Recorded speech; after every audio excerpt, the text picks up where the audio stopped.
You're listening to Simple Health Radio, the podcast about recognizing medical emergencies and promoting wellness. Your host is Dr. Emron, an experienced ER physician who has treated thousands of people just like you. Information on the show is not a substitute for professional medical advice. Always talk to your doctor or go to the nearest emergency room with any questions you may have. Thank you so much for joining me on today's episode of Simple Health Radio. On today's episode, we have a question that was sent in by one of our online supporters. Let's listen to what he was wondering about. I would like to know what's the best way to lower high blood pressure without medication or exercise. Thank you. My name's Mike Curtis from The Adventures of the Awkward Screw at www.theawkwardscrew.com. I want to thank Mike Curtis from the Awkward Screw podcast. He has an amazing show with a very interesting storyline. I do recommend you support his show and listen to some of his recent episodes. Now, in the United States alone, over 75 million people have high blood pressure. That represents about half of the adult population. This problem is becoming more and more common, unfortunately. To understand high blood pressure, we need to start with the basics. What exactly is blood pressure? How can blood pressure be measured? And does the blood pressure stay constant? When we talk about blood in the body, there are actually liquid parts and solid parts. The liquid parts are made up of plasma, which is mostly water. The solid parts are red blood cells, white blood cells, and platelets. We have to remember that liquids cannot be compressed because that's a physics law. Blood pressure is actually measuring the physics of the blood circulation in our own body. When doctors measure blood pressure, they report two values called the systolic pressure and the diastolic pressure. The systolic pressure is the highest blood pressure that you can measure because that's when the heart is actively contracting and pushing out the blood to the rest of the body. The diastolic blood pressure is the lower blood pressure value, and that one occurs in between heartbeats. For example, if your doctor reports a blood pressure of 150/90, the systolic is the top number, which is 150. The diastolic is the bottom number, which is 90. So the diastolic number is always going to be lower than the systolic blood pressure. Now, if we look at a car and we look at the car tire, we can actually see similarities between the systolic and the diastolic. So the systolic pressure would be when the tire hits a pothole. It's going to increase the pressure temporarily, and the diastolic is the pressure of the car tire when it's parked in your driveway. There's still pressure in the tire, but it's much lower than the systolic. Now, every few years, there are new guidelines that come out for doctors for blood pressure management. These include identifying what the exact numbers are that will be used to identify high blood pressure. But they also give us guidelines about what medications are most effective, new research, and other diseases that are related to blood pressure problems. Now, the most recent blood pressure guidelines tell us that the ideal number is 140/90 in terms of identifying hypertension. So people who are 140/90 or above are considered hypertensive, which means they have high blood pressure by that definition. Any number between 120 and 139 systolic is considered borderline. So any number that is less than 120 is ideal. That's going to be the normal blood pressure value. So again, these are numbers that change every few years. Most recently, we are told 140/90 is your cutoff. If you're above 140/90, you have high blood pressure. You have hypertension. Now, we have to remember that blood pressure changes every second.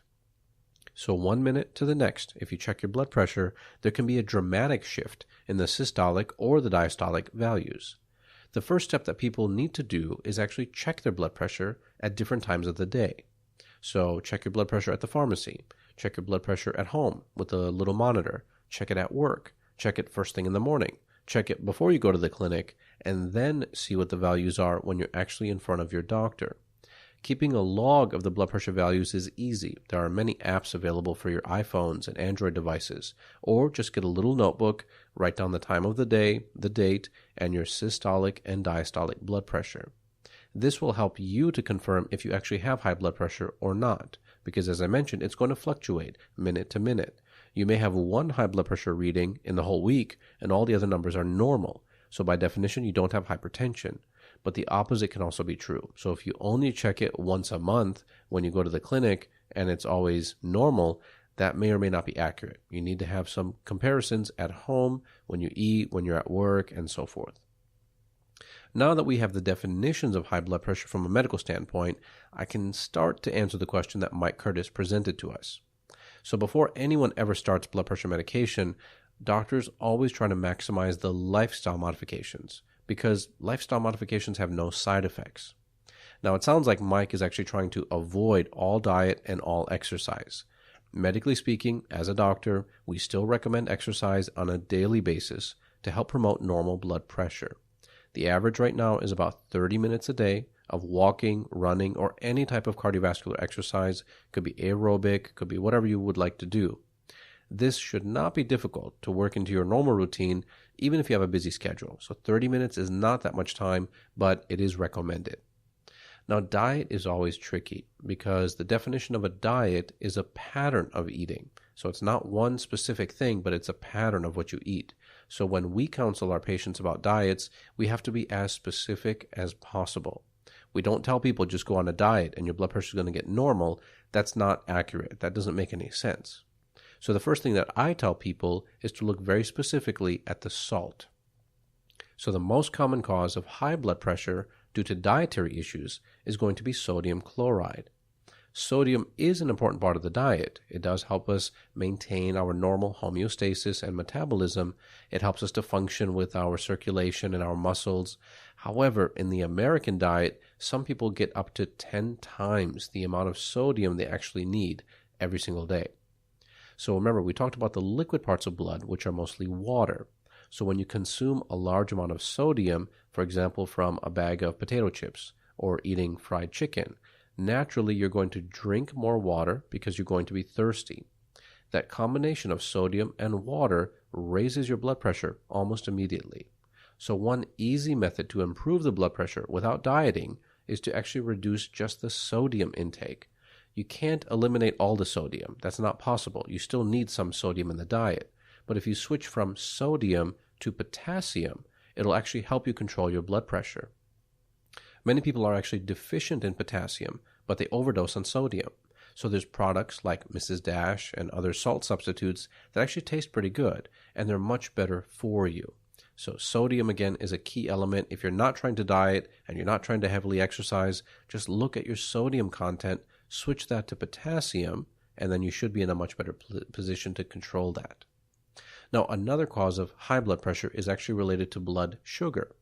So simple sugars we eat and drink in excess, and it happens a lot more easily than you think. For example, a standard Coca-Cola bottle or a Pepsi-Cola bottle, it's going to have about 40 grams of sugar. So if we estimate that 1 teaspoon has about 1 gram of sugar, realistically, a single person can't eat 40 teaspoons of sugar in one sitting. That just doesn't make any sense. However, when you dilute the sugar in a bottle of Coca-Cola or Pepsi or any other similar beverage, you could easily drink 3 or 4 bottles and not even realize how much sugar you just consumed.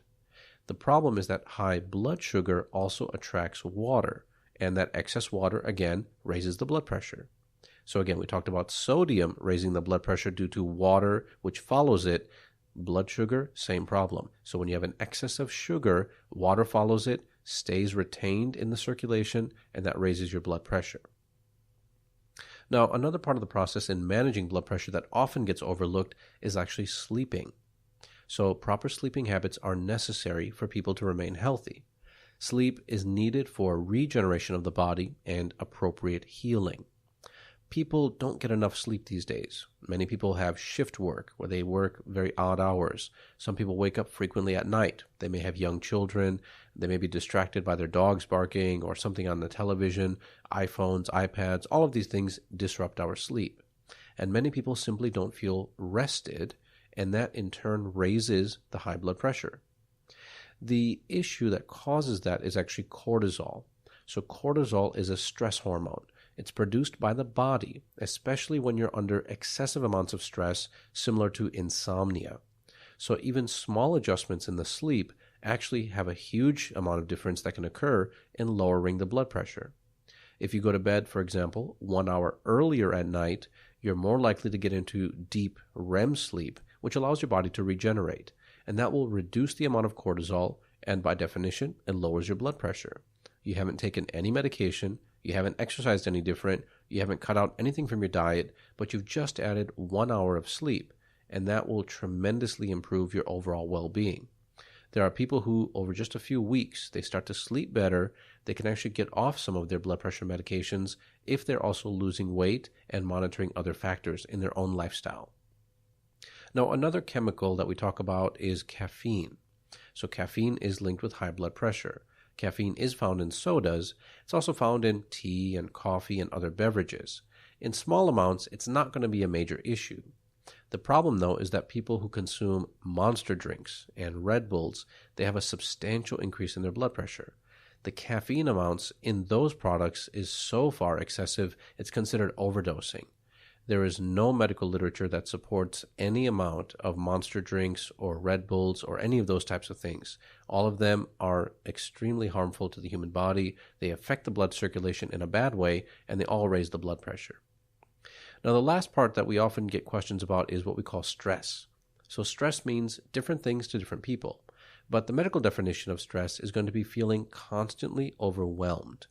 And these people, unfortunately, they are involved in multiple activities. They're on social media, they have issues at work, they may have conflicts in the home, they may actually be feeling pretty well, but mentally they're not able to clear their mind. So there's no easy way to manage all stress in your life, but even controlling some of it has been proven to lower your blood pressure. There are simple meditation techniques that have been proven to help. These include things like deep breathing, yoga, and even prayer, whether it's in a church or a temple or a mosque. There is a lot of research now that shows you don't have to be religious to participate in any of these activities, but just clearing your mind, sitting quietly for even just a few minutes at a time dramatically lowers blood pressure, and it helps the body to become more in balance as well.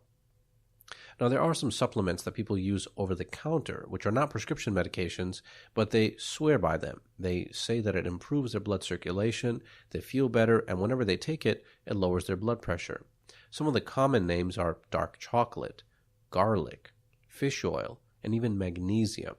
Now, before you take any of these products, I highly recommend you talk to the pharmacist before you pay for them, and also talk with your doctor before you start them. They may or may not be the best thing for you, but if they work, again, they are not prescriptions, I have no objection. But always be sure it's the right thing for you at the right time. So hopefully this gives you a little bit of the basics about high blood pressure.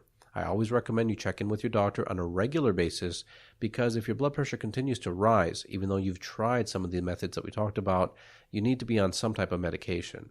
Otherwise, your risk of heart attack, stroke, blood clots, it becomes too high to manage on your own. So again, I want to thank Mike Curtis from the Awkward Screw podcast for this question. It was very timely and very appropriate. I do encourage my listeners to visit his website. You can go to www.theawkwardscrew.com and you can listen to some of his episodes. And I invite you to send me your questions, and I'll do my best to answer them on one of our future episodes. I hope this provides a starting point for managing your blood pressure. If there's anything I've missed or you have other ideas that would be effective, please share those with me on social media, and I'll do my best to share them with my followers. We hope you enjoyed this week's episode. Visit simplehealthradio.com to read the blog, follow links mentioned on this episode, and easily share content with your family and friends. Subscribe to the show on iTunes, Spotify, YouTube, Spreaker, iHeartRadio, and the 3 and Out Radio Network. Be sure to connect with Dr. Emron on Twitter, Facebook, Instagram, Pinterest, and Tumblr to send us your questions and ideas.